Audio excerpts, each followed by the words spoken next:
दिमाग में ना एक बहुत पुरानी बात है जो अभी मेरे दिमाग में आई जस्ट।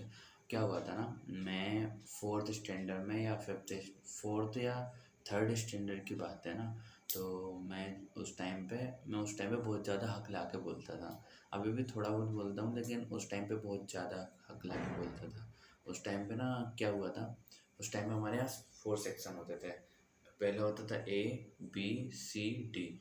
मैं सी में था, लेकिन मुझको निकाल के डी में कर दिया था, क्योंकि मैं वीक था थोड़ा सा पढ़ने में, और कुछ ज़्यादा ही वीक था, तो मुझे निकाल के डी में डाल दिया था। ठीक है, तो डी का मैं सी का एवरेज स्टूडेंट था, लेकिन डी का मैं मतलब टॉप का स्टूडेंट में आने लगा था, क्योंकि मैं डी में जाकर अच्छा पढ़ने लगा था। ठीक है, एक दिन ना फिर मैम ने ना मुझे बुलाया।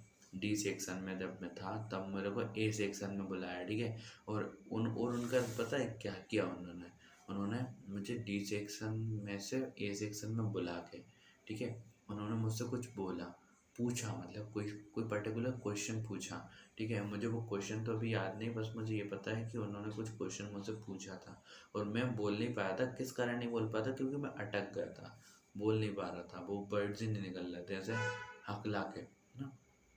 तो उनको क्या लगा कि मुझे वो चीज़ पता नहीं है। तो मुझे वो चीज़ शायद पता थी नहीं थी, ये मुझे पता नहीं। लेकिन उन्होंने फिर क्या किया, मुझे पूरी ए सेक्शन के सामने जो बुला के क्वेश्चन पूछा था, ए सेक्शन के सामने मुझे बुली किया।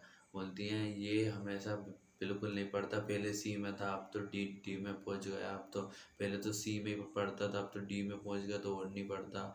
और दुनिया भर की बात है भाई, उस दिन इतना सुनाया था ना मुझे। और मुझे उस पूरी क्लास के सामने, ए सेक्शन के सामने, और पूरे बच्चों के सामने मुझे थपाड़ा मारा, कान मरोड़ा,